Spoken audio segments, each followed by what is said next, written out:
Hello friends, welcome to my exam review point में आपका स्वागत है। तो फ्रेंड बात करते हैं आज की इस वीडियो में RRB NTPC under graduate level exam 7 अगस्त के फर्स्ट चैप्टर एकदम रियल क्वेश्चन है फ्रेंड। 100% एकदम रियल क्वेश्चन मिल चुके हैं फ्रेंड, जितने भी क्वेश्चन है। और बताते हैं आपको इसकी अगर पीडीएफ चाहिए तो फ्री में उपलब्ध है टेलीग्राम पर। टेलीग्राम का लिंक डिस्क्रिप्शन में नीचे दिया गया है वीडियो के, जाके देख लीजिए वहाँ पर। और सबसे पहले तो इनको बहुत बहुत धन्यवाद, इन्होंने मुझे इस क्वेश्चन सबसे पहले और सबसे सटीक पहुंचाए हैं। अमन है, नमन है, मनीषा राठौर है, उमेश है और आकाश है। इन 5 लोगों ने क्वेश्चन पहुंचा, इनको बहुत बहुत धन्यवाद है फ्रेंड्स। सबसे पहले एकदम सबसे सटीक क्वेश्चन भेजे इन लोगों ने। तो चलिए बात करते हैं। सबसे पहले तो मैं आपको बता दूं, इसमें मैंने कोई भी एक फैक्ट क्वेश्चन ऐड नहीं किया, एकदम जितने भी क्वेश्चन है 100% रियल है, इसमें कोई एक फैक्ट क्वेश्चन नहीं है। ओके, चलिए बात करते हैं। यहाँ पे सबसे पहले फर्स्ट क्वेश्चन पूछा गया था, अनुच्छेद 48A का संबंध किससे है? तो फ्रेंड बात करते हैं, अनुच्छेद 48A के आधार पर अदालत राज्य को पर्यावरणीय नुकसान को कम करने के लिए राजमार्ग योजना में बदलाव करने का निर्देश देती है, जो वनों को वन्यजीवी की सुरक्षा में इससे संवैधानिक प्रावधानों को व्यवहारिक अनुप्रयोग को दर्शाता है। ओके, तो राइट आंसर हो जाएगा पर्यावरण नुकसान से। इसके अलावा नेक्स्ट क्वेश्चन पूछा गया था। नेक्स्ट क्वेश्चन था फ्रेंड्स, आरबीआई की डिप्टी गवर्नर कौन है? तो फ्रेंड राइट आंसर हो जाएगा, वित्त मंत्रालय के शनिवार 7 जून 2025 को कहा गया है कि आरबीआई के नए डिप्टी गवर्नर टी रविशंकर है। तो फ्रेंड राइट आंसर हो जाएगा टी रविशंकर, जो 16वें वित्त आयोग के असंख्यक सदस्य नियुक्त किए गए हैं। तो राइट आंसर हो जाएगा इसका टी रविशंकर हो जाएगी। ओके, जो अभी 7 जून को नियुक्त किए गए थे। और बात करते हैं आरबीआई के बारे में। तो फ्रेंड आरबीआई की जैसे कि स्थापना कब हुई थी? तो 1 अप्रैल 1935 को हुई थी। और इसका जो अभी गवर्नर है वो कौन है फ्रेंड्स? तो अभी संजय मल्होत्रा है। पहले शक्तिकांत दास थे, 25वें और 26वें बन गए संजय मल्होत्रा। ओके, याद रखने, ये भी पूछा जा सकता है आने वाले शिफ्टों में। बात करते हैं आरबीआई के बारे में और कुछ जानकारी, जैसे कि यहाँ पर इसकी जो प्रथम जो यहाँ थे प्रथम गवर्नर सीडी देशमुख थे भारतीय, और ओसवान स्मिथ प्रथम भारतीय विदेशी गवर्नर थे। ओके, तो चलिए बात करते हैं नेक्स्ट क्वेश्चन। नेक्स्ट क्वेश्चन था, 61वें संविधान संशोधन का संबंध किससे है? तो फ्रेंड बात करते हैं, 61वें संविधान संशोधन का संबंध है मतदान की आयु से, जो 21 वर्ष से घटाकर 18 वर्ष कर दी गई थी। तो राइट आंसर हो जाएगा 21 वर्ष से हटाकर 18 वर्ष कर दी गई थी, और ये मतदान से संबंधित है। इससे 1988 में पारित किया गया था और इसे 1989 में लागू किया गया था। इस संशोधन द्वारा भारतीय संविधान के अनुच्छेद 326 में बदलाव किया गया था। यह संशोधन 1988 में पारित किया गया था और 1989 में लागू हुआ था। इसका मुख्य उद्देश्य था युवा को चुनावी प्रक्रिया में शामिल करना और लोकतंत्र और अधिक समावेशी बनाना। नेक्स्ट क्वेश्चन पूछा गया था। नेक्स्ट क्वेश्चन से पहले आप लोगों ने अभी तक चैनल को सब्सक्राइब नहीं किया हो तो फ्रेंड चैनल को सब्सक्राइब करके जुड़ जाइए और बेल आइकन को प्रेस कर दीजिए। डेली आपके पास एनालिसिस होगा तीनों शिफ्टों के एकदम रियल क्वेश्चनों के साथ, इसमें कोई फैक्ट क्वेश्चन ऐड नहीं करूंगा। और इसकी पूरी पीडीएफ आपको विद इसके सॉल्यूशन की पीडीएफ आपको टेलीग्राम पर मिल जाएगी, फ्री में उपलब्ध है। जाकर डिस्क्रिप्शन में नीचे लिंक है, आप जाके ज्वाइन कर लीजिए। ओके, नेक्स्ट क्वेश्चन था, मुख्यमंत्री किसके लिए जिम्मेदार होता है? तो फ्रेंड बात करते हैं, भारत में मुख्यमंत्री की नियुक्ति भारतीय विधानमंडल के अनुसार राज्यपाल को राज्य के प्रमुख बनाया जाता है। हालांकि मुख्यमंत्री सरकार की मुखिया होता है और राज्य के सुचारू संचालन के लिए जिम्मेदार होता है। ओके, इसके अलावा नेक्स्ट क्वेश्चन था। नेक्स्ट क्वेश्चन में पूछा गया था, 1947 से लेकर 1991 तक सबसे ज्यादा किस पर ध्यान दिया गया था? तो फ्रेंड बात करते हैं, 1947 से लेकर 1951 तक भारत के मुख्य रूप से सार्वजनिक क्षेत्र के उद्योग पर ध्यान दिया गया था। उद्योग, आयात, प्रतिस्थापना और आत्मनिर्भर पर ध्यान दिया गया था। तो ऑप्शन में था उद्योग, तो राइट आंसर हो जाएगा इसका उद्योगों पर ध्यान दिया गया था फ्रेंड्स, उद्योगों पर, आत्मनिर्भरता पर और प्रतिस्थापन पर। ओके, नेक्स्ट क्वेश्चन है। नेक्स्ट क्वेश्चन से पहले भी मैं आपसे रिक्वेस्ट करता हूँ फ्रेंड, आप चैनल को सब्सक्राइब करके रखिए और बेल आइकन को प्रेस कर दीजिए फ्रेंड्स, क्योंकि जो भी मैं एकदम क्वेश्चन कराऊंगा 100% रियल और डेली आपको एनालिसिस मिलेगा। इसके अलावा टेलीग्राम पर मैं अब थोड़ी देर बाद मुझे क्वेश्चन भेज देंगे स्टूडेंट मैथ के और रीजनिंग के, वो भी मैं एक एक क्वेश्चन एकदम लिख के आपको सेंड कर दूंगा टेलीग्राम पर। एक एक क्वेश्चन पूरे लिखकर टेलीग्राम पर सेंड कर दूंगा, आप देख लीजिए। ओके, चलिए बात करते हैं यहाँ। इसके अलावा नेक्स्ट क्वेश्चन था, अंतर्राष्ट्रीय व्यापार संबंधी नियमों को निर्धारित करने वाली संस्था पर ज्यादा ध्यान किसने दिया था? तो फ्रेंड राइट आंसर हो जाएगा डब्ल्यूटीओ। राइट आंसर हो जाएगा डब्ल्यूटीओ ने दिया। तो ऑप्शन में भी था, तो डब्ल्यूटीओ इसका राइट आंसर हो जाएगा। बात करते फ्रेंड, अंतर्राष्ट्रीय व्यापार में संबंधी नियमों को निर्धारित करने वाली मुख्य संस्था विश्व व्यापार संगठन डब्ल्यूटीओ। ओके, इसकी जब स्थापना पूछ सकते हैं, तो स्थापना कब हुई थी? 1995 में इसकी स्थापना हुई थी, 1995 में। ओके, बात करते हैं नेक्स्ट क्वेश्चन की फ्रेंड। नेक्स्ट क्वेश्चन था, संगम साहित्य क्या है? ये क्वेश्चन आया था। तो फ्रेंड बात करते हैं, संगम साहित्य तमिल भाषा का प्राचीन साहित्य है, जो लगभग 300 ईसा पूर्व से 300 ईस्वी के बीच दक्षिण भारत में रचा गया था। इसे संगम की इसलिए कहा जाता है क्योंकि इसके संकलन, मुद्रे और आयोजित कवियों में सम्मेलनों में संगम किया गया था। संगम साहित्य में कविताएं, महाकाव्य और व्याकरण ग्रंथ शामिल है, जो प्रेम, युद्ध, शासन, व्यापार और शोक जैसी विशेषों को प्रकाश डालते हैं। तो इसका राइट आंसर हो जाएगा तमिल भाषा से संबंधित है। यही पूछा गया था कि संगम किस भाषा से संबंधित है, तो राइट आंसर हो जाएगा तमिल भाषा से संबंधित है। यही क्वेश्चन आया था, ऑप्शन में था तमिल भाषा, तो राइट आंसर हो जाएगा तमिल भाषा। नेक्स्ट क्वेश्चन था 38वें नेशनल गेम कहाँ हुए थे? तो फ्रेंड बात करते हैं 28 जनवरी 2025 को प्रधानमंत्री नरेंद्र मोदी ने देहरादून में 38वीं राष्ट्रीय खेलों का उद्घाटन किया था। तो राइट आंसर होगा देहरादून उत्तराखंड में। कहाँ पर हुआ था? देहरादून के उत्तराखंड में हुआ था फ्रेंड, उत्तराखंड में हुआ था। ओके, बात करते हैं खेल का समापन समारोह 14 फरवरी 2025 को अंतर्राष्ट्रीय खेल परिसर हल्द्वानी उत्तराखंड में आयोजित किया गया था। भारतीय ओलंपिक संघ की अध्यक्षता पीटी उषा ने की थी और राष्ट्रीय खेलों के समापन की घोषणा भी की थी। आने वाले सेप्टेम्बर में ये भी पूछा जा सकता है कि 38वें राष्ट्रीय खेलों की मेजबानी समापन में कौन थी? तो राइट आंसर होगा पीटी उषा। कौन थी? पीटी उषा। ये जरूर ध्यान रखे जाना, पीटी उषा, क्योंकि यहाँ से क्वेश्चन रिपीट होगा। जब ये पूछ सका तो ये भी पूछ लेगा अध्यक्षता किसने की थी? तो राइट आंसर होगा पीटी उषा ने की थी। नेक्स्ट क्वेश्चन से पहले मैं आपको बता दूं, जो क्वेश्चन एकदम रियल है, जिनके एग्जाम हो गया हो उनसे पूछ लीजिए। इसमें कोई फेक क्वेश्चन नहीं है, एकदम रियल 100% रियल क्वेश्चन है। इसमें एक भी फेक क्वेश्चन ऐड नहीं किया है। जो पूछा गया था फर्स्ट में वही क्वेश्चन एकदम रियल क्वेश्चन है। ओके, कोई इसमें फेक क्वेश्चन आपको देखने को नहीं मिलेगा। नेक्स्ट क्वेश्चन था बुद्ध का पुनर्जन्म किस कथा में है? तो फ्रेंड बात करते हैं बुद्ध का पुनर्जन्म कथा जातक कथाओं में बड़े थे। तो राइट आंसर हो जाएगा जातक कथा। ऑप्शन में जातक कथा दिया थे, जो बौद्ध साहित्य का हिस्सा है। गौतम बुद्ध ने विभिन्न पूर्व जन्मों में कहानियां हैं। इस कथाओं में बुद्ध के बोधिसत्व और रूप में दर्शाया गया था, जो ज्ञानोदय को प्राप्त करने का मार्ग था। तो राइट आंसर हो जाएगा जातक कथाओं में दिया गया था। इसके अलावा नेक्स्ट क्वेश्चन था विजडन अग्रणी क्रिकेट पुरस्कार किस महिला को मिला 2024 में? तो राइट आंसर हो जाएगा स्मृति मंदाना को। किसे मिला? तो स्मृति मंदाना इसका राइट आंसर हो जाएगा। इसमें ऑप्शन में था स्मृति मंदाना, मिताली राज, इस तरह से। तो इसका राइट आंसर हो जाएगा स्मृति मंदाना को मिला 2024 में विजडन पुरस्कार। इसके अलावा नेक्स्ट क्वेश्चन पूछा गया था फ्रेंड्स, राज्य का सर्वोच्च विधि अधिकारी कौन होता है? तो फ्रेंड राइट आंसर हो जाएगा राज्य का विधि सर्वोच्च अधिकारी कौन होता है? तो महाधिवक्ता होता है। कौन सा होता है? एडवोकेट जनरल, यानी कि महाधिवक्ता। इसका राइट आंसर हो जाएगा, ये ऑप्शन में दिया गया था।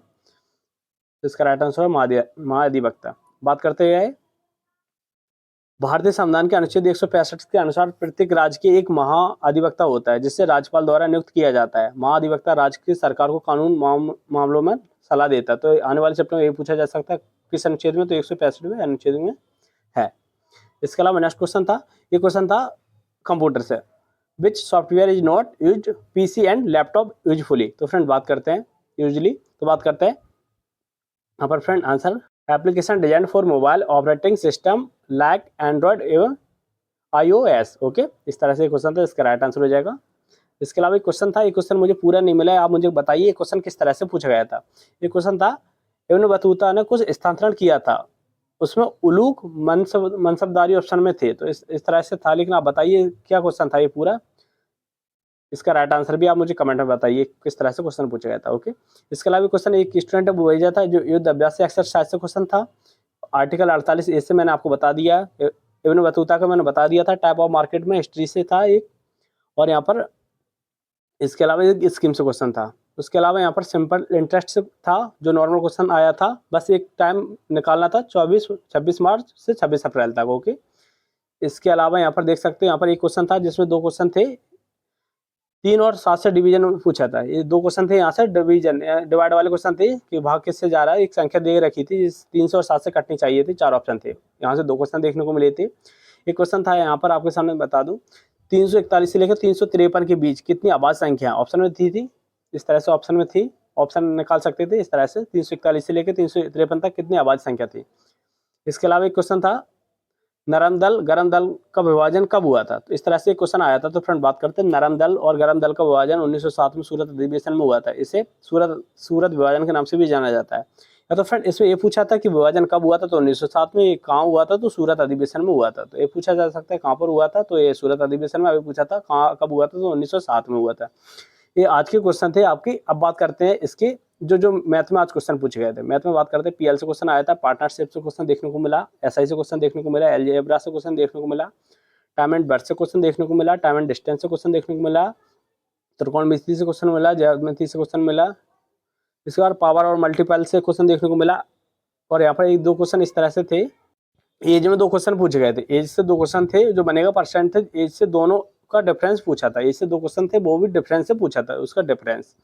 इसके अलावा बात करते हैं रीजनिंग की। तो फ्रेंड रीजनिंग की पूरा सेम आया था ग्रेजुएशन लेवल का, जो ग्रेजुएशन लेवल का भी हुआ था एग्जाम, उसी तरह से पूरा सेम वो क्वेश्चन देखने को मिला था पूरा ग्रेजुएशन लेवल का। अगर मैं आपको आज की क्वेश्चन डाल दूंगा, अगर क्वेश्चन एकदम सेम है, तो मैं आपको ग्रेजुएशन लेवल की ओनली रीजनिंग की पीडीएफ आपको टेलीग्राम पर डाल दूंगा, वहां से आप करके जाइए, इनका आने वाले चैप्टर में एग्जाम है, क्योंकि वहां से आपको पूरा देखने को मिलेगा, 30/30 आपको देखने को मिल जाएंगे अगर पूरा आ रहा है तो। मैं आपको डाल दूंगा अभी टेलीग्राम पर, और इसकी पीडीएफ भी मैं अभी टेलीग्राम पर जस्ट डाल देता हूँ वीडियो के नीचे। आप देख रहे हो वहाँ टेलीग्राम का लिंक है, टेलीग्राम पर जाकर ज्वाइन कर लीजिए, वहाँ पर मैं आपकी ये वीडियो पूरी पीडीएफ देखने को मिल जाएगी आपको। और इसके अलावा वहाँ पर आपको मैथ और रीजनिंग के मैं क्वेश्चन डाल दूंगा, अभी मेरे पास स्टूडेंट भेजते हैं, मैं पूरे क्वेश्चन मैथ और रीजनिंग के एक क्वेश्चन लिख के टेलीग्राम पर डाल देता हूँ। और इसी तरह से आपको डेली एनालिसिस देखने को मिलेगा इसी चैनल पर, डेली एनालिसिस इसी चैनल पर देखने को मिलेगा एकदम रियल क्वेश्चनों के साथ। इसमें कोई फेक क्वेश्चन मैं ऐड नहीं करता हूँ, एकदम रियल क्वेश्चन, भले 4 क्वेश्चन हो 6 क्वेश्चन हो, एकदम रियल क्वेश्चनों के साथ मैं आपको एनालिसिस कराऊंगा। और जब तक आपका एग्जाम चलेगा तब तक बस आप चैनल को सब्सक्राइब करके जुड़ जाइए और बेल आइकन को प्रेस कर दीजिए। ओके फ्रेंड्स, तो मिलते हैं नेक्स्ट वीडियो में। और जिनका भी आने वाले चैप्टर में एग्जाम हो तो मुझे सबसे पहले क्वेश्चन सेंड करिए। Okay, hello friends, welcome to my exam review point में आपका स्वागत है। तो फ्रेंड, बात करते हैं आज की इस वीडियो में आरआरबी एनटीपीसी एग्जाम एनालिसिस 7 अगस्त के सेकंड शिफ्ट के एकदम रियल क्वेश्चन मिल चुके फ्रेंड, 100% रियल क्वेश्चन है। और बता दें आपको, अगर इसकी आपको पीडीएफ चाहिए तो फ्री में उपलब्ध है, टेलीग्राम पर जाकर जुड़ जाइए। फर्स्ट शिफ्ट की मैंने पूरी पीडीएफ डाल दी है वहाँ पर, और रीजनिंग की भी मैंने पीडीएफ डाल दी है। ओके, जाके जुड़ जाइए वहाँ पर। बात करते हैं जिन्होंने क्वेश्चन भेजे उनको बहुत बहुत धन्यवाद है फ्रेंड्स। आदर्श कुमार है, अमित कुमार और एक अबनी करके मैम है, इन्होंने 3 लोगों ने मुझे क्वेश्चन भेजे, इनको बहुत बहुत धन्यवाद है फ्रेंड्स। चलिए बात करते हैं। फर्स्ट क्वेश्चन पूछा है, बुकर पुरस्कार 2025 किसे मिला? तो इसका राइट आंसर हो जाएगा 2025 का अंतर्राष्ट्रीय बुकर पुरस्कार बानू मुश्ताक की पुस्तक हार्ट लैब को मिला है। तो राइट आंसर हो जाएगा हार्ट लैब को। इस पुस्तक को कन्नड़ से अंग्रेजी में अनुवाद किया था दीपा भस्मी ने। ओके, तो फ्रेंड राइट आंसर रहेगा हार्ट लैब। ओके, इसके अलावा बात करना चाहता हूँ, पुरस्कार यूनाइटेड किंगडम एवं आयरलैंड से प्रकाशित सर्वश्रेष्ठ उपन्यास में लघु कहानी संग्रह को दिया गया था, जो अंग्रेजी में अनुवादित, और पुरस्कार को पुरस्कार फाउंडेशन द्वारा दिया जाता है। पुरस्कार राशि 50,000 पाउंड है, जिसे लेखक अनुवाद के बीच बराबर में बांटा जाता है। ओके, इसके अलावा नेक्स्ट क्वेश्चन पूछा जाता है। नेक्स्ट क्वेश्चन था, प्रोटोजोआ के कारण होने वाला रोग कौन सा है? तो राइट आंसर हो जाएगा मलेरिया। कौन सा रोग है? मलेरिया। और भी रोग है, लेकिन इसका राइट आंसर हो जाएगा मलेरिया। बात करते हैं मलेरिया रोग प्लाज्मोडियम द्वारा प्रोटोजोआ के कारण होता है, और यह एनोफिलिस मच्छर द्वारा फैलता है। ओके, तो राइट आंसर हो जाएगा मलेरिया प्लाज्मोडियम द्वारा होता है। नेक्स्ट क्वेश्चन पूछा जाता है। नेक्स्ट क्वेश्चन से पहले आपको बता दें, आप लोगों ने अभी तक चैनल को सब्सक्राइब नहीं किया हो तो फ्रेंड चैनल को सब्सक्राइब करके जुड़ जाइए और बेल आइकन को प्रेस कर दीजिए, जिससे आपके पास जल्द से जल्द नोटिफिकेशन पहुंच सके। तो फ्रेंड राइट आंसर हो जाएगा। नेक्स्ट क्वेश्चन है इसका, कंट्रोल प्लस एस की शॉर्टकट की क्या है? तो फ्रेंड बात करते हैं, कंट्रोल प्लस एस की शॉर्टकट की का उपयोग किसी फाइल को सेव करने के लिए किया जाता है। एस शॉर्टकट की विंडोज और मैक दोनों में काम करता है। विंडोज में कंट्रोल कुंजी के साथ एस कुंजी दबाए पर मैक CMD कुंजी के साथ कुंजी दबाए रखता है। तो राइट आंसर जो है फाइल को सेव करता है। फ्रेंड मैंने आपको बता देता हूँ, कंप्यूटर के यहाँ से क्वेश्चन आना शुरू हो चुके हैं और शॉर्टकट की से क्वेश्चन आना शुरू हो चुके हैं। एक मैं टेलीग्राम पर पीडीएफ डाल रखी थी पहले, अब फिर से डाल दूंगा मैं। वहाँ पर आपको बस शॉर्टकट की पढ़ के जाना है, कंट्रोल प्लस जो जितनी भी शॉर्टकट पढ़ के जाना है, आपसे 2 से 3 नंबर आपके हर चैप्टर में बन जाएंगे। जीके के कंप्यूटर के 2 से 3 क्वेश्चन जो मैं आपकी पीडीएफ दे रखा हूँ टेलीग्राम पर, जाके आप ज्वाइन कर लीजिए, वहाँ पर आपको मिल जाएगी। ओके, इसके अलावा मैं आपको बता दूं, रीजनिंग की मैंने क्वेश्चन पूरे बता दिए किस लेवल के आ रहा है, किस तरह से। मैंने पूरी वीडियो डाल दी और पीडीएफ भी टेलीग्राम पर डाल दी। फर्स्ट चैप्टर मैंने पीडीएफ टेलीग्राम पर डाल दी, तो टेलीग्राम पर जरूर जुड़ जाइए। नेक्स्ट क्वेश्चन है फ्रेंड्स, किसी आदिवासी आंदोलन में उल उल गुलान को भी कहा जाता था? क्या कहा जाता है? मुंडा आंदोलन को भी कहा जाता था। मुंडा आंदोलन जिसे उल गुलान भी कहा जाता है, बिरसा मुंडा के नृत्य में 1899 से लेकर 1900 के झारखंड में हुआ था। यह महत्वपूर्ण आदिवासी विद्रोह था। यह आंदोलन ब्रिटिश के उपनिवेशक शासन और स्थानीय शोषक के खिलाफ था, जिसका उद्देश्य आदिवासियों की भूमि अधिकार और सांस्कृतिक पहचान की रक्षा करना था। तो राइट आंसर बिरसा मुंडा के नाम से भी जाना जाता है। ओके, इसके अलावा बात करते हैं फ्रेंड, नेक्स्ट क्वेश्चन था सिंदूर ऑपरेशन में कौन सी मिसाइल का उपयोग किया गया था? तो फ्रेंड बात करते हैं बराक 8 मिसाइल का। तो राइट आंसर है बराक 8 का। किसका? बराक 8 का उपयोग किया गया था। बराक 8 मिसाइल का सिस्टम में बराक 8 मिसाइल का इस्तेमाल किया होता है। यह एक लंबी दूरी की सतत और हवा में वार करने वाली मिसाइल थी। LRSM सैम, जिसे भारत की इजराइल से मिलकर बनाया जाता। तो राइट आंसर हो जाएगा बराक 8 मिसाइल हो जाएगा बराक 8 इसका राइट आंसर। नेक्स्ट क्वेश्चन है, नेक्स्ट क्वेश्चन था यहाँ पर, कंट्रोल प्रोसेसर किस चीज़ के लिए सल्फ्यूरिक एसिड से था? तो फ्रेंड बात करते हैं, संपर्क विधि में सल्फ्यूरिक एसिड H2SO4 बनाने के लिए इस्तेमाल किया जाता है। यह विधि सल्फ्यूरिक एसिड में औद्योगिक उत्पादन एवं प्रमुख तरीका है। ओके, इसके अलावा नेक्स्ट क्वेश्चन था। नेक्स्ट क्वेश्चन से पहले फ्रेंड आप सबसे यही रिक्वेस्ट है फ्रेंड, चैनल को सब्सक्राइब करके जुड़ जाइए और बेल आइकन को प्रेस कर दीजिए। आपके हर एक शिफ्ट में एनालिसिस देखने को मिलेगा, एकदम रियल क्वेश्चन होगा, फर्स्ट शिफ्ट, सेकंड शिफ्ट और थर्ड शिफ्ट के। जब तक आपका एग्जाम चलेगा तब तक आपको एनालिसिस मिलेगा एकदम रियल सटीक तरीका से। और बस आप चैनल को सब्सक्राइब करके जुड़ जाइए और बेल आइकन को प्रेस कर दीजिए। ओके, बात करते हैं फ्रेंड SC/ST की अनुसूची किस में है। तो फ्रेंड बात करते हैं किस अनुसूची में SC/ST, तो बात करते हैं अनुसूचित जनजाति और जनजाति SC/ST का उल्लेख भारतीय संविधान की 5वीं अनुसूची में है। तो राइट आंसर हो 5वीं अनुसूची। और 6ठी अनुसूची में है, एक क्रम से अनुसूचित क्षेत्रों में जनजाति क्षेत्रों में प्रशासन से संबंधित है। तो राइट आंसर हो अनुच्छेद SC/ST 5वीं और 6ठी अनुसूची से संबंधित है। ओके, इसके अलावा नेक्स्ट क्वेश्चन था, नेक्स्ट क्वेश्चन बता दें। बुकर पुरस्कार से 2 क्वेश्चन आए थे आज सेकंड शिफ्ट में। एक तो मैंने बता दिया 2025 वाला किससे मिला था, एक आया था बुकर पुरस्कार का वर्णन किसने किया था, इस तरह से आया था। तो फ्रेंड बात करते हैं बुकर पुरस्कार, जैसे पहले फिक्शन के लिए बुकर पुरस्कार और मैन बुकर पुरस्कार के रूप में जाना जाता है। साहित्यिक पुरस्कार है जो हर साल अंग्रेजी में लिखे गए यूनाइटेड किंगडम एवं आयरलैंड में प्रकाशित सर्वश्रेष्ठ उपन्यास को दिया जाता है।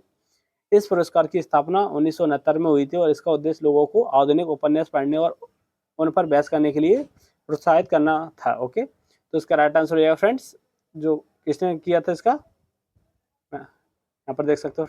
आने वाले शिफ्ट में ये भी पूछा जा सकता है कब से स्टार्ट हुए, तो राइट आंसर ये हो जाएगा 1969। यहाँ पर फ्रेंड ये डेट आप जरूर याद रखना, 1969।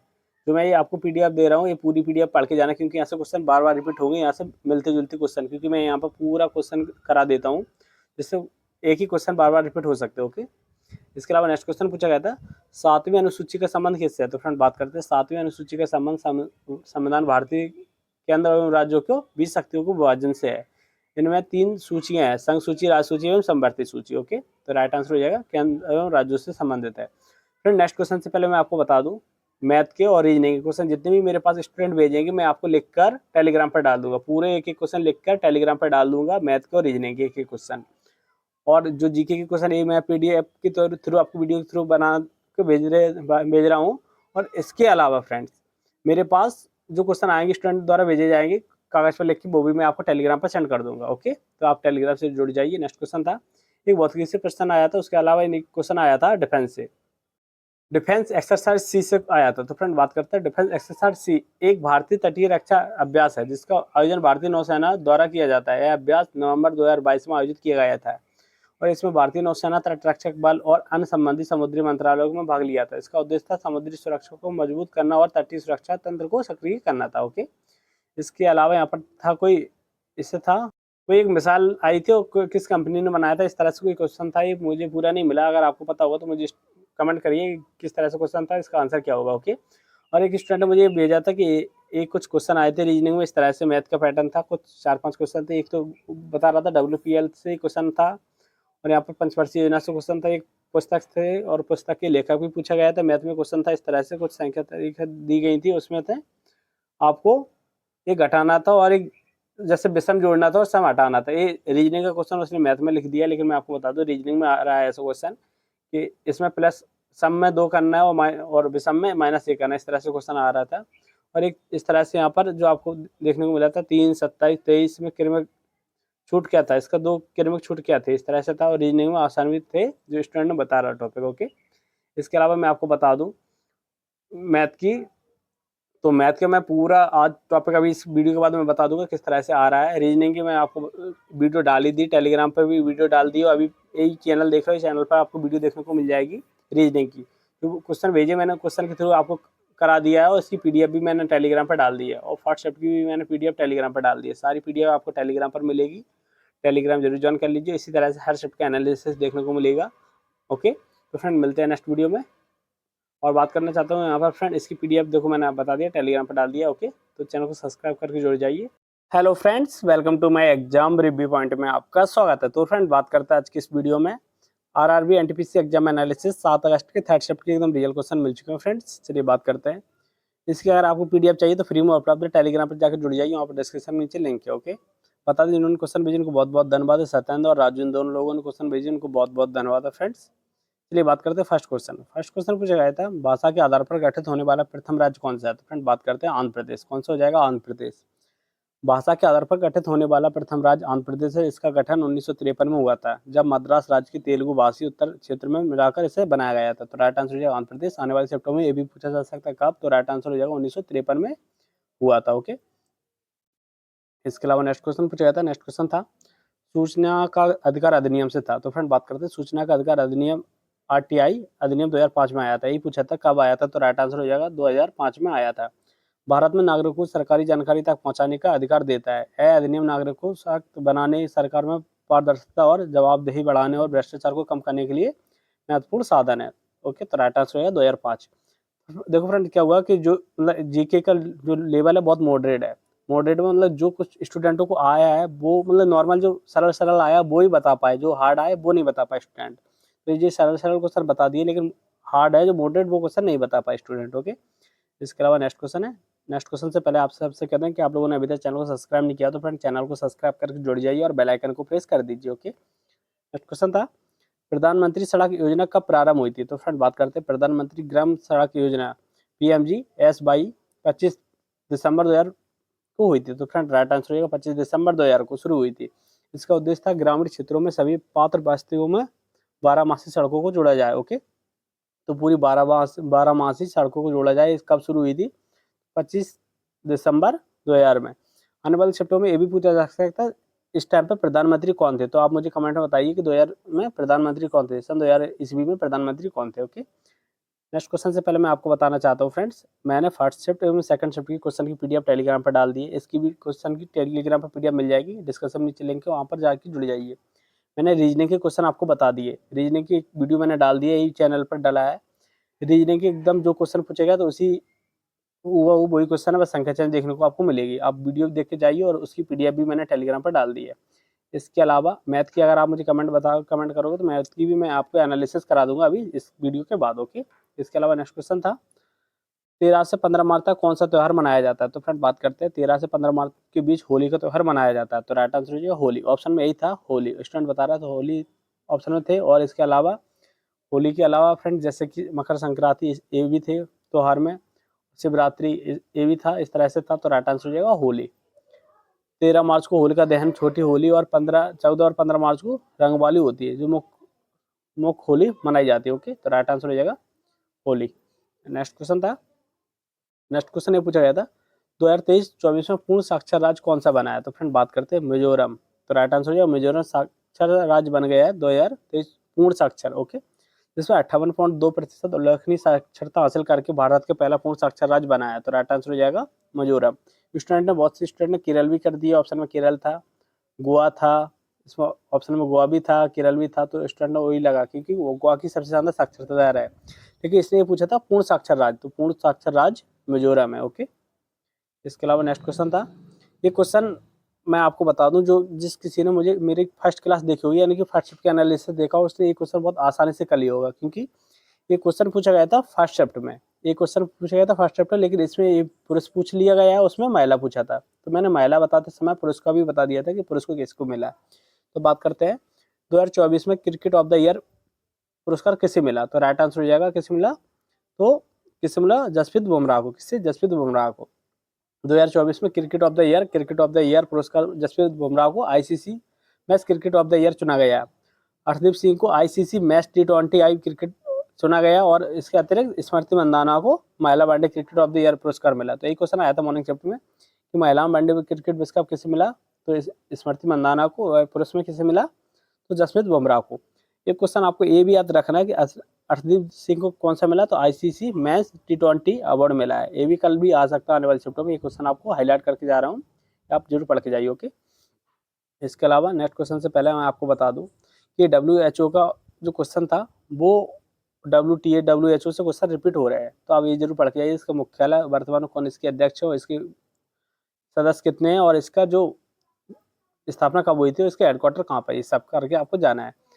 इससे पहले मैं आपको बताना चाहता हूँ फ्रेंड, आपको इसी तरह से डेली एनालिसिस देखने को मिलेगा हर चैप्टर का। बस आप चैनल को सब्सक्राइब करके जुड़ जाइए और बेल आइकन को प्रेस कर दीजिए। जितने भी मैं क्वेश्चन करा रहा हूँ 100% रियल है, इसमें एक भी कोई फेक क्वेश्चन नहीं है। इनके एग्जाम हो जो गया होगा उनसे पूछ लीजिए, 100% रियल क्वेश्चन है। ओके, नेक्स्ट क्वेश्चन था WHO का मुख्यालय कहाँ पर है? तो राइट आंसर हो जाएगा जेनेवा स्विट्जरलैंड। कहाँ पर है? जेनेवा स्विट्जरलैंड में इसका मुख्यालय है। बात करते हैं इसकी स्थापना कब हुई थी, तो विश्व स्वास्थ्य संगठन की स्थापना 7 अप्रैल 1948 को हुई थी, जब इसका नया संविधान में 26वें राष्ट्र द्वारा अनुमोदित किया गया था। देखिए ये जो क्वेश्चन था ये घुमा के दिया गया था, WHO की दिया गया था पूरा, बहुत सारी 2 हेडिंग में क्वेश्चन दिया गया था। उसके अलावा लास्ट में पूछा था मुख्यालय क्या है, मतलब 3 लाइनों में क्वेश्चन दिया गया था, डायरेक्ट नहीं पूछा था, तो घुमा के दिया था। तो इसका राइट आंसर हो जाएगा जेनेवा स्विट्जरलैंड।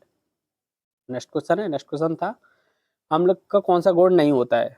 ऑप्शन में मतलब कि आपको दे गए थे 4, उसमें से एक नहीं था, 3 थे, एक को हटाना था। इस तरह से था कि अम्ल का कौन सा गुण नहीं होता। तो बात करते हैं फ्रेंड, अम्ल स्वाद में खट्टे होते हैं, तो ये था, तो इसका राइट आंसर हो जाएगा, इसे नहीं हटाना था।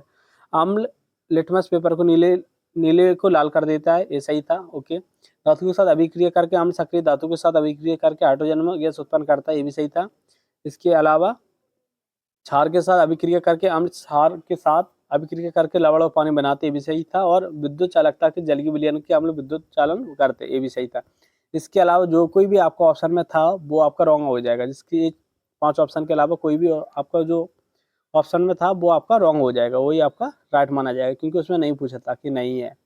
इसके अलावा देख सकते हो कोई भी हो वो आपका नहीं हो जाएगा। ओके। नेक्स्ट क्वेश्चन था, और इसका पीएच मान 7 होता है, ये भी 7 से कम होता है, ये भी पूछेगा आने वाले चैप्टर में, याद रखना कि हमने जल का पीएच मान कितना होता है, तो 7 से कम होता है।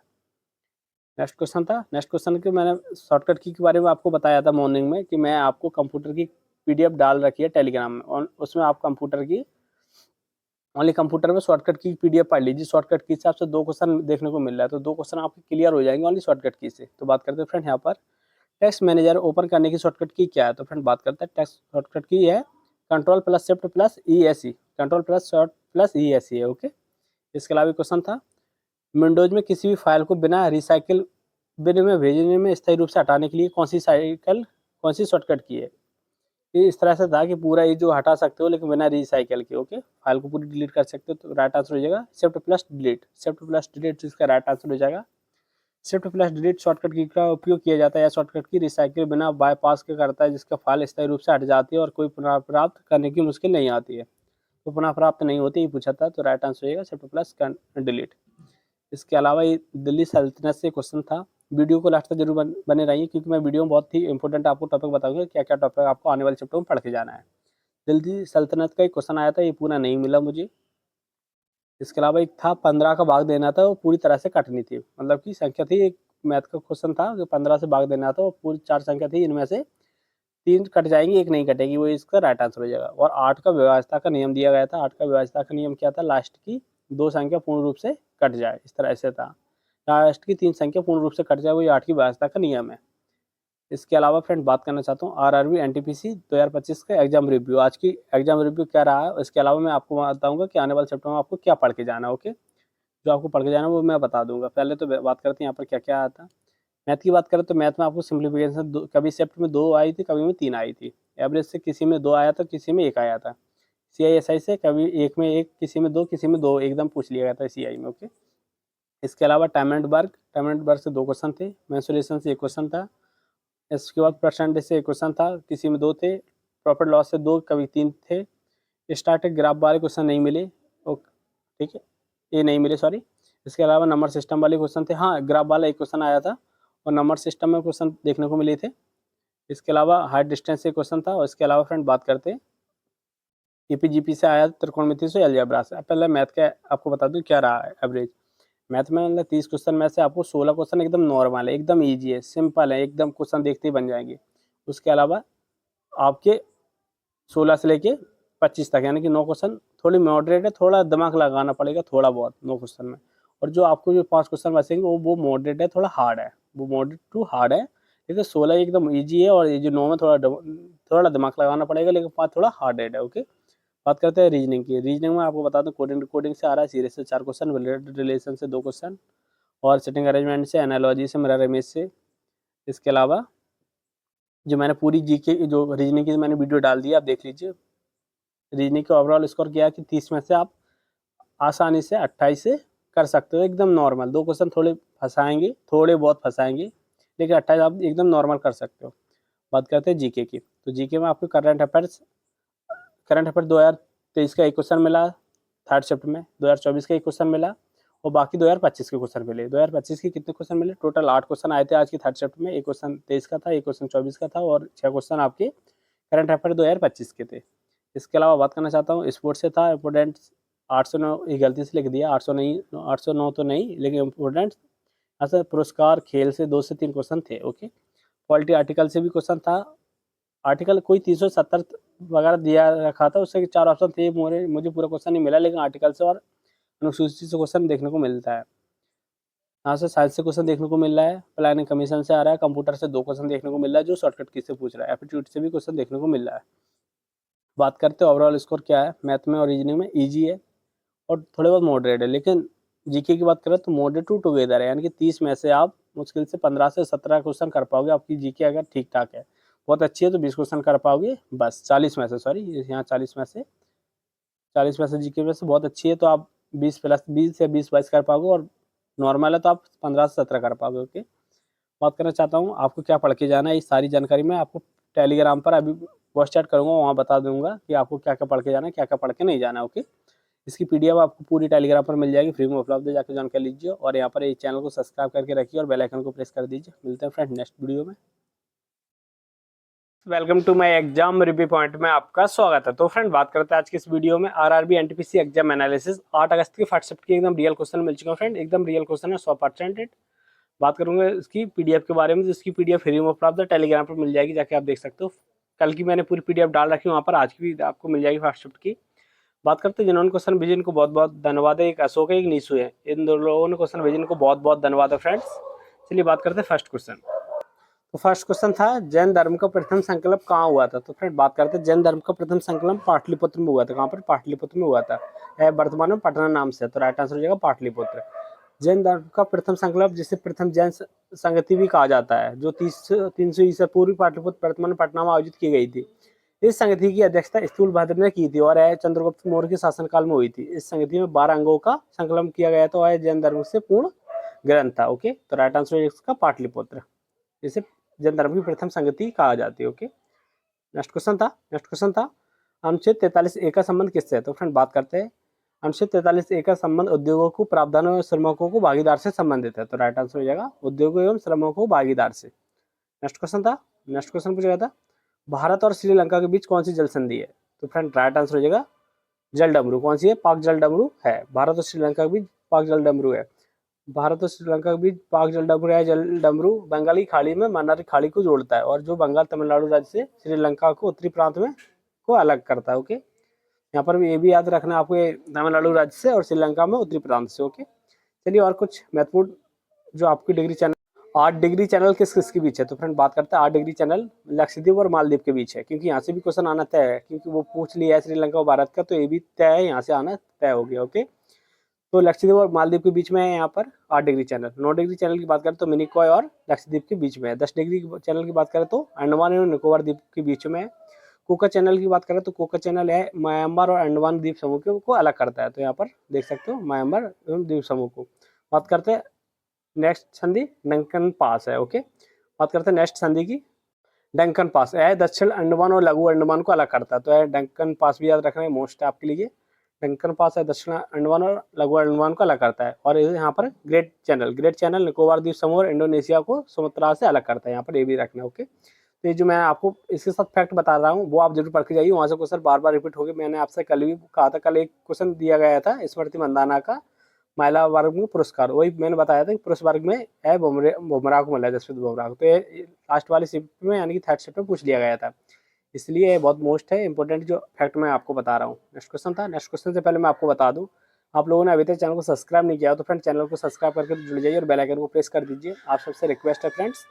बता दें आपको यहाँ पर इसकी पीडीएफ मैंने पूरी तीनों सब्जेक्टों की कल की पीडीएफ टेलीग्राम पर डाल दी। उसके अलावा मैंने मैथ की और रीजनिंग की जो क्वेश्चन रीजनिंग के आए थे वही लेवल की पूरी मैंने रीजनिंग क्वेश्चन पीडीएफ डाल रखी है और पूरी क्वेश्चन आपकी पीडीएफ मैथ की डाल रखी है। अब मैं आपको बता दूंगा, एक मैं आपको पीडीएफ दूंगा जिससे मैं आपको बताऊंगा कि बस वही पीडीएफ पढ़ लीजिए, वहाँ पर आपको 30 बटे आराम से 30/30 कोई नहीं रोका है, जो मैं आपको एक पीडीएफ डालूंगा वो आपको पढ़ जाना है। ओके, टेलीग्राम का लिंक डिस्क्रिप्शन में नीचे है। चलिए बात करते हैं नेक्स्ट क्वेश्चन था प्रदीप्ति पठार की एक विशेषता नहीं है। एक क्वेश्चन था एक विशेषता नहीं है, मतलब कि 3 थी और एक नहीं थी। ओके, चलिए बात करते हैं कौन सी नहीं थी। बात करते हैं यहाँ पर यह उत्तरी मैदान में दक्षिण में स्थित है, एक तो ये विशेषता है दक्षिण में स्थित है। प्रायद्वीपीय पठार का सबसे पुराना भूभाग है। यह त्रिभुजाकार आकार की होती है, किस आकार की होती है? त्रिभुजाकार आकार की होती है, जिसका आधार उत्तरी भाग मैदान पर और दक्षिणी किनारे मिलता है। यह पठार आग्नेय और आंतरिक चट्टानों से बना होता है। इसके छोटे छोटे पठार पहाड़ी श्रृंखलाओं को नदी घाटी में शामिल करता है। इसके अलावा कोई भी एक होगा वो आपका राइट आंसर हो जाएगा, क्योंकि उसमें पूछा था कौन सा नहीं है। ये सब तो भाग है लेकिन वो नहीं होगा। ओके, इसके अलावा 2 अभ्यास आज क्वेश्चन पूछे गए थे, दोनों 2025 के थे। एक फर्स्ट क्वेश्चन था अभ्यास का, इंदिरा अभ्यास किस किस के बीच हुआ? तो फ्रेंड बात करते हैं भारत और रूस के बीच। किस किस की? तो राइट आंसर हो जाएगा भारत और रूस के बीच। यह भारत और रूस के बीच होता है, द्विपक्षीय नौसैनिक अभ्यास है। यह 2025 में इसका 14वां संस्करण हुआ था और 28 मार्च से लेकर 2 अप्रैल तक चेन्नई में आयोजित किया गया था। तो फ्रेंड आज से अभी आपसे ये पूछ लिया है इंदिरा अभ्यास किस किस के बीच हुआ? तो भारत और रूस के बीच।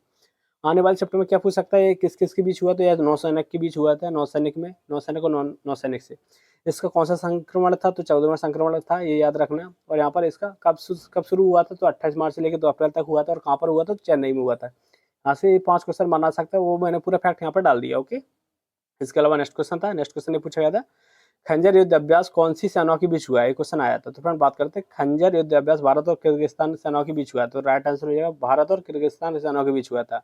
यह एक संयुक्त सैन्य अभ्यास है जो दोनों देशों के बीच द्विपक्षीय संबंधों को मजबूत करने के लिए विशेष बलों के बीच सहयोग बढ़ाने का उद्देश्य किया है। तो राइट आंसर है भारत और किर्गिस्तान। ओके, नेक्स्ट क्वेश्चन है, और मैं आपको बता दूं जैसे करंट अफेयर से 8 क्वेश्चन आ रहे हैं। 8 में से एक 2023 का आ रहा है, एक 2024 का आ रहा है, बाकी 6 क्वेश्चन आपके 2025 के आ रहे हैं। ओके, तो आप पढ़ के जाइए 2025 के करंट अफेयर। बात करते हैं, नेक्स्ट क्वेश्चन था सबसे प्रदूषित राज्य का कौन सा शहर है? एक क्वेश्चन आया था, सबसे प्रदूषित जो राज्य उसका कौन सा शहर है? तो बात करते हैं फ्रेंड बर्नियाड। तो राइट आंसर हो जाएगा बर्नियाड सबसे प्रदूषित शहर है। बर्नियाड भारत का सबसे प्रदूषित शहर है, यह जानकारी द इंडियन एक्सप्रेस ने दी थी। तो राइट आंसर हो जाएगा बर्नियाड। यह असम मेघालय की सीमा पर स्थित है। यह भी पूछा जा सकता है आने वाले चैप्टर में, कहाँ पर स्थित है? तो यह असम और मेघालय की सीमा पर स्थित है। बात करते हैं, यह वायु प्रदूषण स्तर पर बहुत अधिक है। इंडियन एक्सप्रेस के अनुसार बर्नियाड प्रदूषण का मुख्य कारण है स्थानीय कारखानों जैसे शराब निर्माण, लोहा इस्पात संयंत्रों के निकलने और उत्सर्जन में। एनडीटीवी ने बताया कि बर्नियाड वायु प्रदूषण का स्तर इतना अधिक है कि यह विश्व स्वास्थ्य संगठन WHO की सीमा से भी 25% अधिक गुना है। ओके, तो यह WHO से भी 25% भी अधिक गुना है। ओके, तो यह बहुत प्रदूषण शहर है बर्नियाड। ओके, और ये भी याद रखना कि ये भी पूछा जा सकता है सबसे स्वच्छ शहर कौन सा? तो इंदौर हो जाएगा। मध्य प्रदेश का कौन सा हो जाएगा? इंदौर। ये सबसे स्वच्छ शहर है। ये पूछ लिया तो ये भी पूछ सकता है। ओके, इसके अलावा नेक्स्ट क्वेश्चन था, एक क्वेश्चन दिया गया था, इसको मुझे राइट आंसर नहीं मिला फ्रेंड। एक क्वेश्चन था कीर्ति चक्र किसने बनवाया था? ये क्वेश्चन आया था, कीर्ति चक्र किसने बनवाया था? ये नहीं पूछा था कि कौन देता है, मैं आपको बता दूं यह चक्र राष्ट्रपति देते हैं। और ये भारत की जो नागरिक रहते जो अर्धसैनिक बल और सैनिक बल को दिया जाता है कीर्ति चक्र, और जो राष्ट्रपति देते हैं। ये पता नहीं किसने बनवाया था, ये ऑप्शन में आया था किसने बनवाया था। बात करते हैं, कीर्ति चक्र शब्द अर्थ कीर्ति चक्र है, व्हील ऑफ द ग्लोरी एक भारतीय सैन्य सम्मान है जो युद्ध के मैदान से दूर वीरता को साहसी कार्रवाई और आत्म बलिदान दिया जाता है। ओके, तो राइट आंसर हो जाएगा आत्म बलिदान के लिए दिया जाता है। नेक्स्ट क्वेश्चन पूछा गया था, नेक्स्ट क्वेश्चन था नगर पालिका में वार्ड समिति का गठन कौन सा अनुच्छेद में है? तो फ्रेंड बात करते हैं अनुच्छेद 243S में है। तो राइट आंसर हो जाएगा 243S में है। ओके, ऑप्शन में इस तरह से दिया गया था 243P, 243S, 243N, इस तरह से 4 ऑप्शन दिए गए थे। तो राइट आंसर इसका 243S में है। वार्ड समिति का गठन संरचना और शीर्ष की तहत है। यह प्रावधान है कि 3 लाख या उससे अधिक की आबादी वाले नगर पालिका के क्षेत्र को एक या एक से अधिक वार्डों को मिलाकर एक समिति का गठन किया जाएगा। ओके, तो राइट आंसर हो जाएगा अनुच्छेद 243S से। ओके, इसके अलावा नेक्स्ट क्वेश्चन है। नेक्स्ट क्वेश्चन से पहले फ्रेंड आप सबसे रिक्वेस्ट है कि मैं आपसे सबसे पहले एनालिसिस एकदम करेक्ट, एकदम रियल एनालिसिस करता हूँ।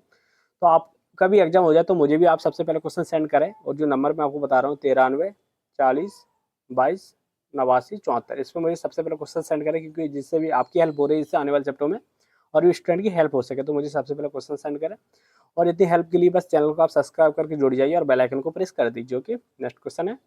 नेक्स्ट क्वेश्चन था एक सड़क परियोजना से संबंधित एक क्वेश्चन आया था, लेकिन पता नहीं था कि किस तरह से पूछा गया था। सड़क परियोजना से क्वेश्चन आया था, कल भी फर्स्ट चैप्टर में आया था, आज भी फर्स्ट चैप्टर में आया है, लेकिन पूरा मुझे क्वेश्चन नहीं मिला। मुझे आप बताना कि किस तरह से पूछा गया था, लेकिन मैं आपको बता देता हूँ इसका आंसर कि प्रधानमंत्री ग्राम सड़क योजना PM ने 25 दिसंबर 2000 को शुरू की गई थी। यह योजना उद्देश्य ग्रामीण क्षेत्रों को सभी मौसमों को चलने योग्य सड़कों का निर्माण करना था। यह योजना मुख्य रूप से 2 लक्ष्यों पर केंद्रित है। एक ग्रामीण बस्तियों में सड़क संपर्क प्रदान करना था। मैदानी इलाकों में 500 से अधिक आबादी वाले को पूर्वोत्तर और पहाड़ी राज्यों में 250 अधिक आबादी वाले को बिस्तरियों पर सड़क का निर्माण करना था। ओके, इसके अलावा एक क्वेश्चन आया था, एक क्वेश्चन था मैदानी क्षेत्र में पथरी क्षेत्र एक विशेषता और थी, इनमें से कौन सा राज्य तीनों में से एक विशेषता होती थी? ऑप्शन में थे पंजाब, उत्तर प्रदेश, तमिलनाडु। इनमें से एक था कि उसमें कौन सी, जैसे 3 राज्य दिए गए थे, ये क्वेश्चन था 3 राज्यों में एक जैसी विशेषता होती है। मैदानी क्षेत्र की जो पठारी क्षेत्र है वहाँ में 3 राज्यों में से एक जैसी व्यवस्था होती है, लेकिन एक राज्य में नहीं होती थी। वही उसका राइट आंसर हो जाएगा। ऑप्शन में पंजाब थे, उत्तर प्रदेश थे, तमिलनाडु था। ये मुझे पूरा क्वेश्चन नहीं मिला, लेकिन क्वेश्चन पूरा इस तरह से था, लेकिन ये मुझे पूरा क्वेश्चन नहीं मिला। ओके, इसके अलावा ये आपके सामने बात करना चाहता हूँ। ये क्वेश्चन मैथ के फ्रेंड्स, ये क्वेश्चन कल के हैं, मैंने पूरे डाल दिए थे। किस तरह से क्वेश्चन आ रहा है देख सकते हो। सिंप्लीफिकेशन से 2 से 3 आ रहे हैं, प्रॉफिट लॉस से 2 इजी है, और यहाँ पर CISI से अंतर आ रहा था। टाइम एंड वर्ड से था, अंजलि और आयुषी वाला टाइम एंड वर्ड से था। अंजलि का इतना इतना दिया गया था, आयुषी का इतना दिया गया था, तीनों लोगों का इतना दिया गया था, तो अंजलि का पूछा था, इजी था। और सबसे 2 क्वेश्चन थे, इजी थे, और यहाँ पर त्रिकोणमिति से थे, सेक्स स्क्वायर कोसेक स्क्वायर वाला। वृत्त की परिधि वाला था, यहाँ पर देख सकते हो यहाँ पर। और यहाँ पर विभाज्यता का नियम से आया था, 15 का विभाज्यता का नियम से था। एक और क्वेश्चन थे, 2 क्वेश्चन विभाज्यता के नियम से थे, एलसीएम एचसीएफ से क्वेश्चन थे। और यहाँ पर ये पूरा क्वेश्चन इस तरह से था। टाइम एंड ये समय चाल दूरी का था, टाइम एंड डिस्टेंस का। ए 15 की स्पीड से जाता है, बी 20 की रफ्तार से जाता है, इस तरह से क्वेश्चन था कि दोनों की रफ्तार क्या होगी, इस तरह से। तो आपको मैं यहाँ पर सूत्र लिखा है, 2 गुणा एक्स बाई बटे एक्स प्लस बाई, इस तरह से ये सूत्र था इसका। और ये इस तरह से पूरे क्वेश्चन थे। यहाँ पर परसेंटेज के जो क्वेश्चन दिए गए थे इजी थे, यहाँ पर इजी क्वेश्चन दिए गए थे परसेंटेज के। यहाँ पर 70% जोड़ने पर वह संख्या क्या हो जाएगी, मूल संख्या थी। और रीजनिंग के कुछ क्वेश्चन थे। अब बात करते हैं आज का क्या लेवल रहा है। तो RRB NTPC exam 2024-25 review topic. पहले बात करते हैं मैथ की। मैथ में क्या रहा, तो मैथ में फ्रेंड्स सिंप्लीफिकेशन से 3 क्वेश्चन, एवरेज से 2 क्वेश्चन, CI से 2 क्वेश्चन। इसके अलावा टाइम एंड वर्ड से 2 क्वेश्चन, मेंसुरेशन से 1, परसेंटेज से 1 क्वेश्चन। ओके, प्रॉफिट लॉस से 3 क्वेश्चन देखने को मिले थे, स्टैटिक से 1 क्वेश्चन, और नंबर सिस्टम से क्वेश्चन देखने को मिला, हाइट डिस्टेंस से 1 क्वेश्चन, APGP यानी कि त्रिकोणमिति से 1 क्वेश्चन, अलजेब्रा से 1 क्वेश्चन। इसके अलावा बात करना चाहता हूँ फ्रेंड्स मैथ का स्कोर क्या है फ्रेंड। जैसे कि 30 क्वेश्चन में से आप 16 से 18 क्वेश्चन एकदम नॉर्मल बना सकते हो, नॉर्मल, क्योंकि बस आपको क्वेश्चन देखना है, थोड़ा पेन यूज करना है, थोड़ा बहुत नॉर्मल बना सकते हो। 18 क्वेश्चन एकदम नॉर्मल बना सकते हो। 6 क्वेश्चन में थोड़ा दिमाग लगाना पड़ेगा, थोड़ा बहुत मॉडरेट है, थोड़ा बहुत कैलकुलेटिव है बस। लेकिन उसके जो 5 क्वेश्चन है वो थोड़ा बहुत ज़्यादा मॉडरेट है, उसमें थोड़ा ज़्यादा दिमाग लगेगा, ज़्यादा कैलकुलेटिव है। लेकिन आप 16 से 18 एकदम नॉर्मल कर सकते हो, थोड़ा मॉडरेट है तो 6 क्वेश्चन आप थोड़े टाइम लगा कर सकते हो, लेकिन 5 में आपको बहुत ज़्यादा टाइम लगेगा। बात करते हैं रीजनिंग की। तो रीजनिंग में यहाँ पर कोडिंग डिकोडिंग से आया था, सीरीज से आए थे 4 क्वेश्चन, ब्लड रिलेशन से 2, यहाँ पर सिटिंग अरेंजमेंट से, और एनालॉजी और मिरर इमेज से। यहाँ पर क्वेश्चन देखने को मिले। रीजनिंग एकदम सिंपल है, जो उनकी बहुत सा अच्छी है वो 30/30 कर रहे हैं, उनकी थोड़ी वो बहुत वीक है तो 27 28 तक आराम से कर पा रहे हैं। ओके, और टाइम बहुत ईजी आ रही है। बात करते हैं यहाँ पर इसकी जीके की। तो जीके यहाँ पर जुलाई मंथ का 2024 का करंट अफेयर्स का एक आया था, 2023 का एक आया था। 6 क्वेश्चन 2025 मंथ के आए थे, 2025 के 6 क्वेश्चन आए थे। ओके, करंट अफेयर्स के। और ये 10 से 2 क्वेश्चन थे।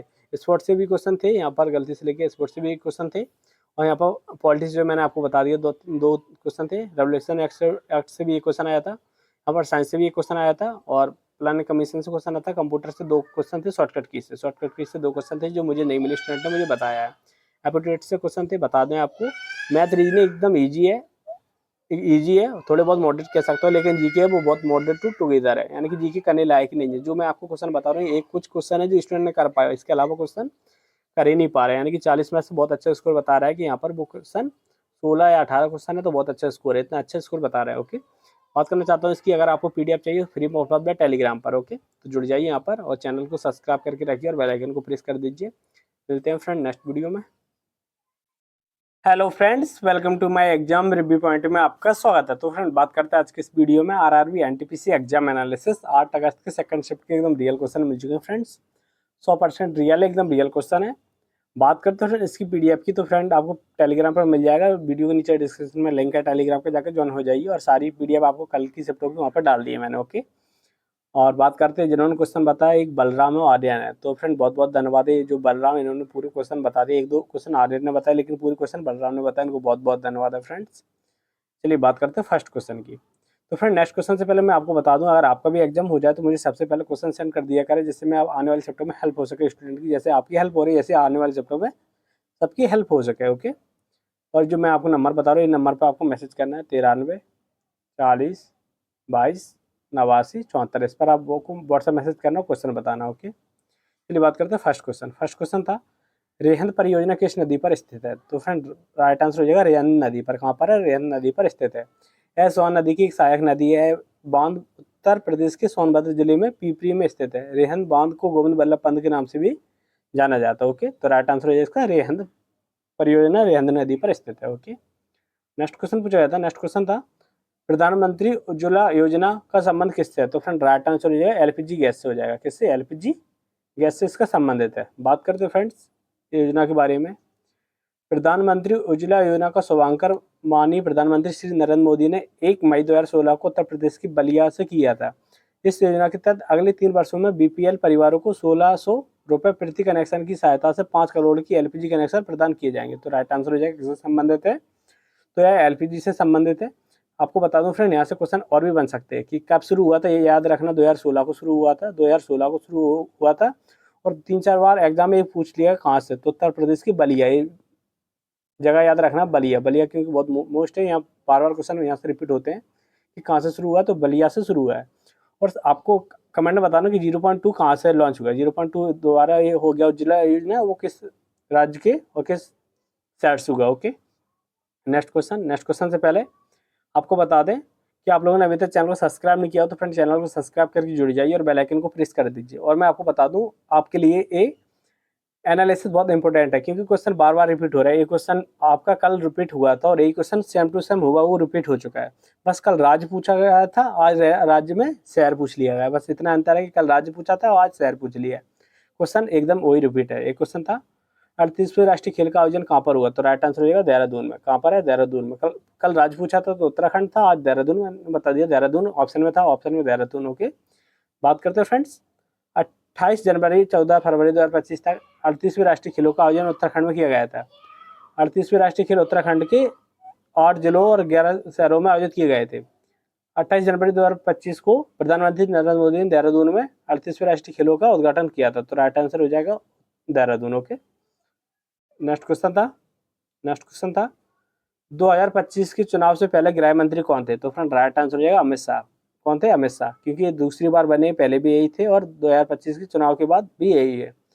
10 जून 2024 को अमित शाह ने दूसरी बार गृह मंत्री पद पर शपथ ली। ओके, तो फ्रेंड 2025 से पहले भी यही थे और अभी भी यही है। ओके, इसके अलावा नेक्स्ट क्वेश्चन से पहले मैं आपको बता दूं, मैंने कल के ऑल चैप्टर की पीडीएफ वहाँ पर डाल दी है, 3 चैप्टरों की। उसके अलावा आप मैथ और रीजनिंग की जरूर देख के जाइए।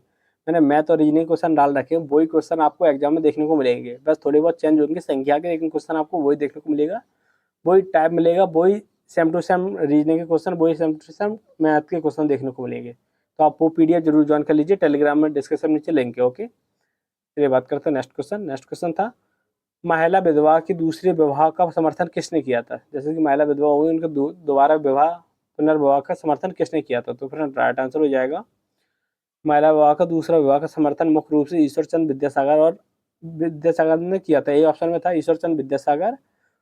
तो फ्रेंड इसका राइट आंसर यही हो जाएगा। तो फ्रेंड मुख्य रूप से यही था और यही ऑप्शन में आया था, लेकिन और इसके साथ पूछ ले तो बीरे से लिंगम पुतलू ने किया था, इनके साथ थे, लेकिन राइट आंसर हो जाएगा ईश्वरचंद विद्यासागर। नेक्स्ट क्वेश्चन था प्रोग्राम को डिलीट करने के बाद कहाँ चला जाता है? क्वेश्चन आया था। तो फ्रेंड बात करते हैं, जब आप किसी प्रोग्राम को डिलीट करते हैं तो यह वास्तव रूप से कंप्यूटर से पूरी तरह गायब नहीं होता है। वह आपके कंप्यूटर की किसी मेमोरी एक खाली स्थान पर के रूप में चयनित हो जाता है और उस स्थान के नया डेटा लिखा जा सकता है। यदि आप उसे स्थायी रूप से हटाना चाहते हो तो आपको रिसाइकिल बिना भी हटाना होगा। ओके, कल यही क्वेश्चन रिपीट हुआ था रिसाइकिल का। कल इस तरह से रिपीट हुआ था कि बिना रिसाइकिल के किस तरह से हटा सकते हो। आज यही क्वेश्चन रिपीट हो गया कि प्रोग्राम डिलीट करने के बाद कहाँ पर चला जाता है। कल की अगर आपने क्लास देखी होगी एनालिसिस की मेरी, तो 2 क्वेश्चन आज की सेकंड चैप्टर में आप बना सकते हैं आसानी से। ओके, इसके अलावा नेक्स्ट क्वेश्चन था लूनी नदी का उद्गम स्थल कहाँ पर है? तो राइट आंसर हो जाएगा उदयपुर। ऑप्शन में थे उदयपुर, इस तरह से ऑप्शन थे 4 शहरों के, तो राइट आंसर हो जाएगा उदयपुर। जो ऑप्शन था वो मैंने आपको बता दिया, स्टूडेंट ने ऑप्शन बताया कि ऑप्शन था उदयपुर। बात करते हैं लूनी नदी का उद्गम स्थल अजमेर शहर के दक्षिण पश्चिम अरावली पर्वत श्रृंखला से है। यह राज्य अजमेर, बाड़मेर, जालौर, जोधपुर, नागौर, पाली, राजसमंदर, सिरोही और उदयपुर जिलों से बहती हुई गुजरता है। यह गुजरात राज्य से कच्छ की रण में जाकर मिलती है। तो फ्रेंड राइट आंसर हो जाएगा उदयपुर, क्योंकि ऑप्शन में उदयपुर था राजस्थान के नाम और अलग अलग राज्यों के शहरों के नाम थे, लेकिन इसका राइट आंसर उदयपुर है। और एक कहाँ मिलती है? तो गुजरात के कच्छ के रण में। ओके, इसके अलावा नेक्स्ट क्वेश्चन था, एक क्वेश्चन आया था बनारस आंदोलन कहाँ हुआ था? तो फिर राइट आंसर हो जाएगा बनारस आंदोलन में 2 महत्वपूर्ण आंदोलन हुए थे। जो पहले 1981 में हुआ था, जो वॉरेन हेस्टिंग के खिलाफ विद्रोह था, और दूसरा हुआ था 1905 में भारतीय राष्ट्रीय कांग्रेस बनारस के अधिवेशन में के रूप में हुआ था। तो कब हुआ था? 1905 में हुआ था। कब हुआ था? 1905 में दूसरा, और पहला 1781 में। ओके, इसके अलावा नेक्स्ट क्वेश्चन था, एक क्वेश्चन आया था पैरा ओलंपिक से, लेकिन पैरा ओलंपिक का क्वेश्चन पूरा तो नहीं मिला मुझे, बस एक क्वेश्चन था कि पैरा ओलंपिक से संबंधित क्वेश्चन आया था आज करंट अफेयर्स की 2024 की में। ओके, तो आप बात करते हैं पूरे पैरा ओलंपिक के क्वेश्चन क्या क्या बन सकते हैं। बात करते हैं 2024 में पैरा ओलंपिक के खेल कहाँ पर हुए थे? तो पेरिस फ्रांस में हुए थे। इसका आयोजन कहाँ पर हुआ था? पेरिस फ्रांस में हुआ था। आने वाले चैप्टर में बन सकता है, मोस्ट है कि पेरिस फ्रांस में हुआ था। 2024 में पैरा ओलंपिक खेलों का आयोजन 28 अगस्त से लेकर 8 सितंबर तक हुआ था। ये भी पूछा जा सकता है कब से कब तक रहा था, तो 28 अगस्त से लेकर 8 सितंबर तक किया गया था। बात करते हैं फ्रेंड पैरा ओलंपिक 2024 में भारत के कुल कितने पदक थे? 29। तो कितने कुल पदक थे? तो 29 है। याद रखना कि कुल पदक 29 है, जिसमें 7 स्वर्ण 9 रजत है और 13 कांस्य पदक शामिल है। ये भी याद रखना कि टोटल 29 है, जिसमें 7 स्वर्ण है, 9 रजत और 13 कांस्य पदक शामिल है। भारत में एथलेटिक्स, तीरंदाज, बैडमिंटन और निशानेबाज पदक जीते थे, जैसे कि सुमित अंतल ने स्वर्ण पदक जीता था भाला फेंक में। ये भी पूछा जा सकता है कि सुमित अंतल ने कौन सा पदक जीता था? तो स्वर्ण पदक, और किस में, किस क्षेत्र से संबंधित था? तो भाला फेंक से। हरविंदर सिंह ने स्वर्ण पदक जीता था तीरंदाजी में। मनीष नरवाल ने रजत पदक जीता था निशानेबाजी में। सचिन खिलाड़ी ने रजत पदक जीता था एथलेटिक्स में। और प्रवीण कुमार ने स्वर्ण पदक जीता था हाई जंप में। शीतल देवी और राकेश कुमार ने कांस्य पदक जीता था तीरंदाजी में। और नित्याश्री निवास ने कांस्य पदक जीता था बैडमिंटन में।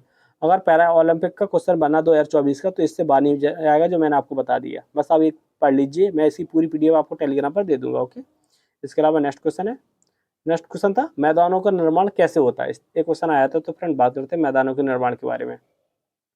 मैदानों का निर्माण मुख्य रूप से नदियों और उनकी सहायता की नदियों द्वारा होता है।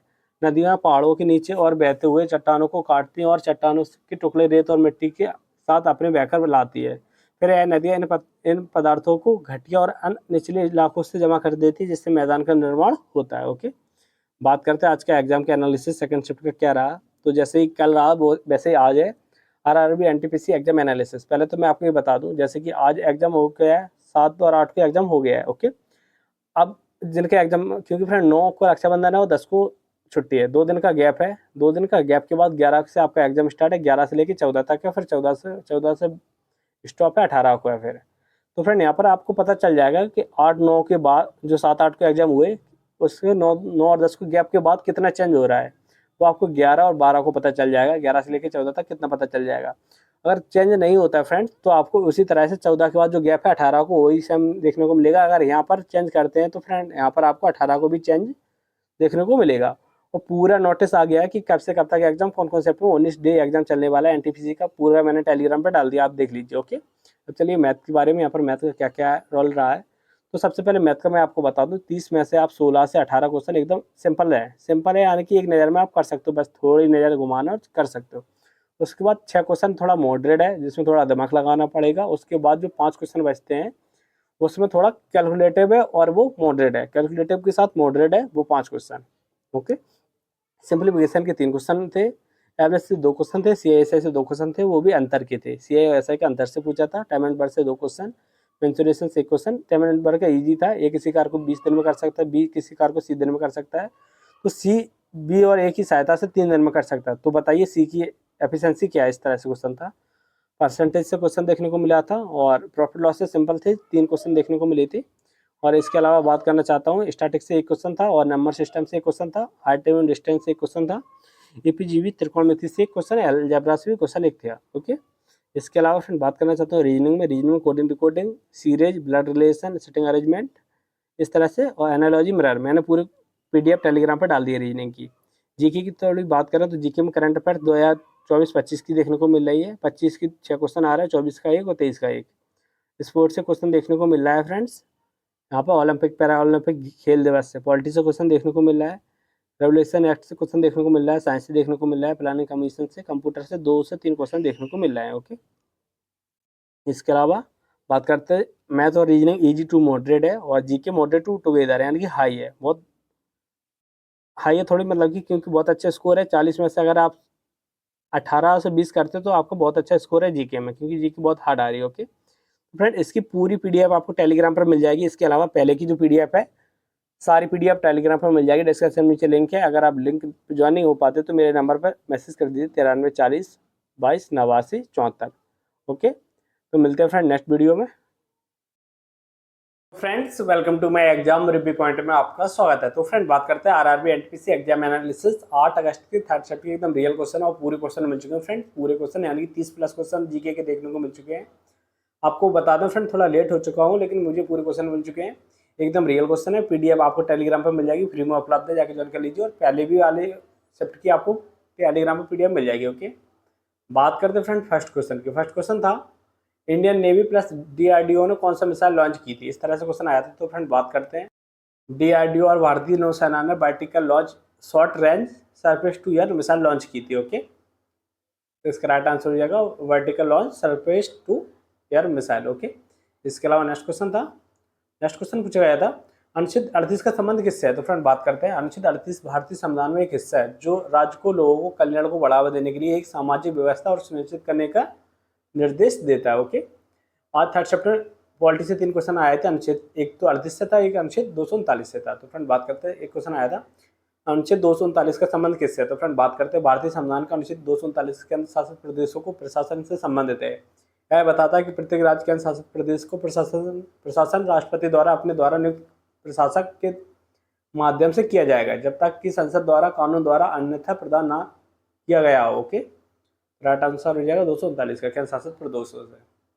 नेक्स्ट क्वेश्चन से पहले आप लोगों ने अभी तक चैनल को सब्सक्राइब नहीं किया हो तो फ्रेंड चैनल को सब्सक्राइब करके जुड़ जाइए और बेल आइकन को प्रेस कर दीजिए जिससे आपके पास जल्द से जल्द नोटिफिकेशन पहुंच सके। ओके, नेक्स्ट क्वेश्चन था, आज पंचवर्षीय योजना से फर्स्ट बार पूछ लिया गया थर्ड शिफ्ट में। एक क्वेश्चन था, 8वीं पंचवर्षीय योजना का मुख्य उद्देश्य क्या था। तो फ्रेंड बात करते हैं, 8वीं पंचवर्षीय योजना का मुख्य उद्देश्य उदारीकरण, निजीकरण और वैश्वीकरण था। एलपीजी पर ध्यान केंद्रित किया गया था जिसका उद्देश्य भारतीय अर्थव्यवस्था को खोलना और आधुनिकीकरण का किराना करना था। तो राइट आंसर हो जाएगा है उदारीकरण, निजीकरण और वैश्वीकरण पर था, इसकी अर्थव्यवस्था पर। ओके, इसके अलावा नेक्स्ट क्वेश्चन था, नेक्स्ट क्वेश्चन पूछा गया था भारत की ग्रैंड ओल्ड मैन किसे कहा जाता है। तो फ्रेंड राइट आंसर हो जाएगा भारत की grand old man Dadabhai Naoroji को कहा जाता है। तो राइट आंसर हो जाएगा दादाभाई नौरोजी।